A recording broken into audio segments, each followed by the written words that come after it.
Dans l'école, je trouve que c'est d'autant plus vrai si c'est un projet qui concerne plusieurs classes, ça permet un peu de fédérer le groupe scolaire, ça permet de faire des échanges entre les classes et c'est pas si fréquent.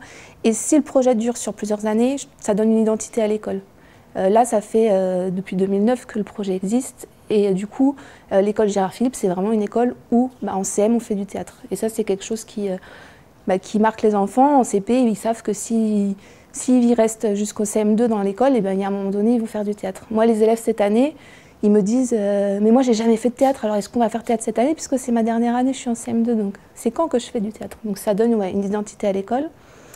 Faire ce genre de projet dans la classe, ça permet de fédérer le groupe classe. Ils sont tous centrés sur ce projet-là, ils ont tous un objectif commun, tout le monde trouve sa place. Donc du coup, la classe avance ensemble, on va tous plus loin. Ça permet de... Tout ce qui peut être conflit entre élèves ou difficulté d'un élève par rapport à une compétence, ça permet de dépasser ça. C'est-à-dire qu'il y a un moment donné, c'est voilà, le bien commun, l'objectif commun, il est plus important que le problème de foot à la récréation ou quoi que ce soit. Donc du coup, ça permet de dépasser plein de problèmes. Et au niveau des élèves, je pense que c'est un peu tout ça aussi. Chaque élève a sa place dans le projet. C'est-à-dire que même celui qui est nul en mathématiques ou qui a des difficultés en orthographe ou qui ne sait pas très bien lire, et par un biais, puisque ça permet, comme c'est un projet vraiment sur tous les domaines qu'on peut aborder à l'école primaire, chaque enfant, il a, par une entrée qui lui est propre, il a sa place dans le projet, il peut amener sa pierre à l'édifice commun et du coup, il s'épanouit. Il s'épanouit, il est bien et comme le projet, petit à petit, il prend de plus en plus de place dans la vie de la classe, il est bien au début dans le projet, puis à la fin, il est bien dans la classe et du coup, il s'épanouit en tant qu'élève.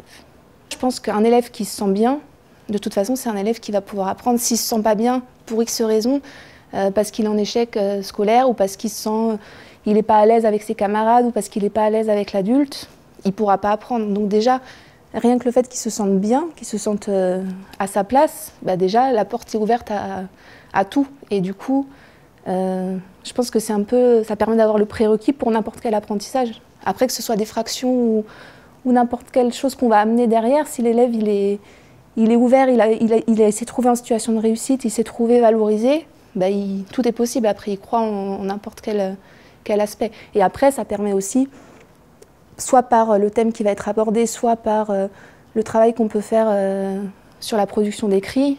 Comme c'est quelque chose qui les attire, qui les intéresse, ils se mettent dedans et du coup, ils travaillent des compétences qui sont vraiment purement scolaires sans se rendre compte qu'ils les travaillent et du coup, ils progressent naturellement. Le projet théâtre, donc Identité en scène, a apporté beaucoup de citoyenneté puisque les enfants ont dû travailler avec des niveaux d'âge différents par rapport à la production d'écrits.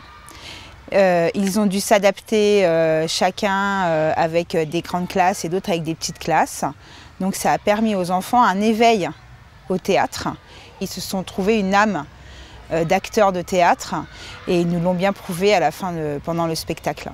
Ça leur permet d'augmenter leur mémoire et surtout au niveau de l'apprentissage de la production d'écrits et connaître leur corps. On se rend compte que les enfants parfois ont beaucoup de mal à être avec leur corps et là ça leur apprend vraiment à bouger leur corps, à se sentir bien avec eux-mêmes et ça permet aussi aux enfants bien évidemment d'améliorer leur écrit puisque après ils doivent jouer leur propre écrit.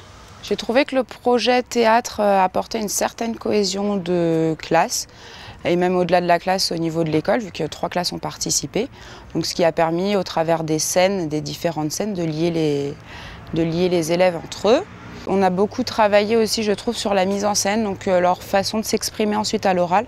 On a pu voir dans les exposés qu'ils avaient une plus grande facilité à s'exprimer. Moi, j'avais pensé en difficulté, une qui est un peu bête, mais c'est la difficulté financière. Parce qu'en fait, c'est un projet qui, je pense, a du sens parce qu'il fait du lien avec l'extérieur. Et du coup, qui dit lien avec l'extérieur dit intervenant extérieur. Et malheureusement, c'est quelque chose qui n'est pas encore très répandu en milieu scolaire, parce qu'on est très fermé sur le monde extérieur.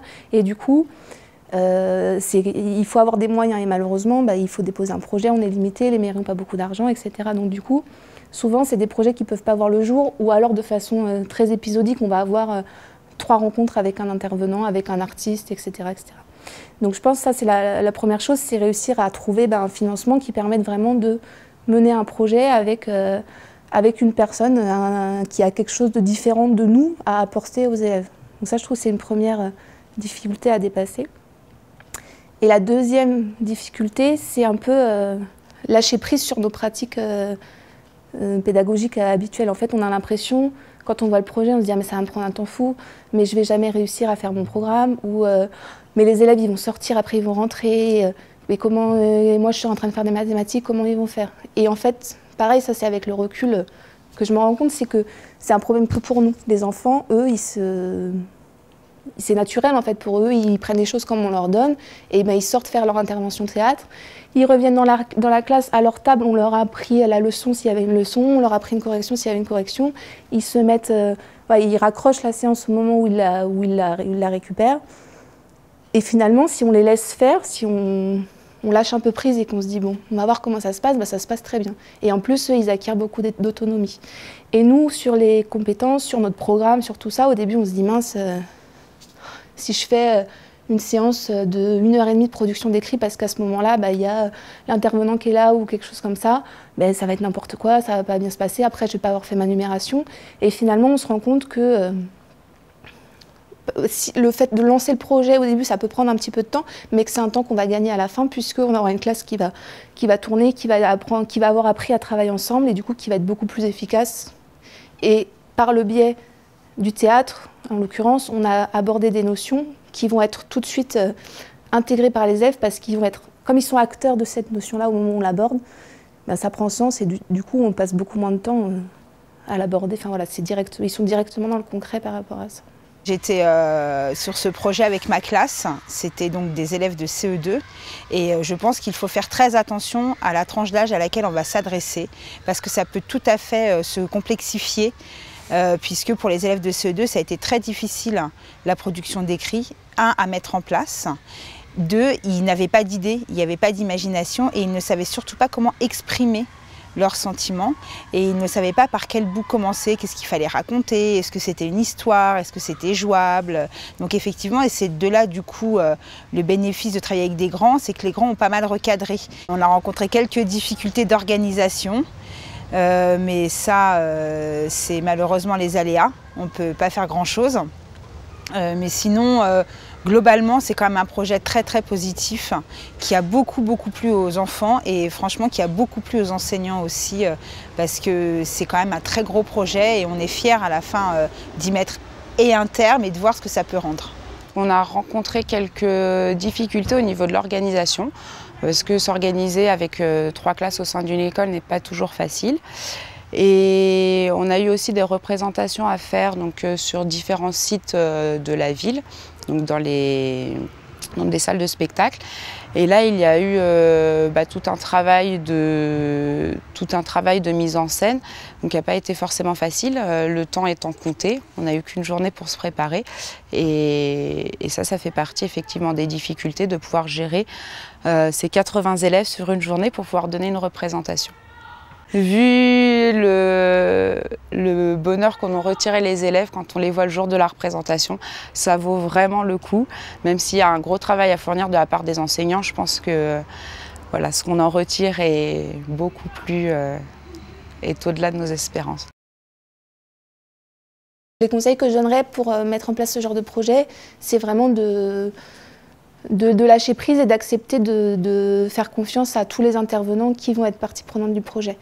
Ça va être de comprendre que quand un intervenant théâtre nous explique que l'enfant, même s'il n'est pas assis tout droit sur sa chaise, en train de regarder le tableau quand on lui parle, même s'il est en train de regarder en l'air, etc., l'intervenant théâtre nous dit mais il n'y a pas qu'une façon d'écouter, il n'y a pas qu'une façon de travailler, et finalement c'est des choses auxquelles on n'est pas habitué, mais qui nous permettent de progresser sur notre pédagogie et de voir les enfants différemment.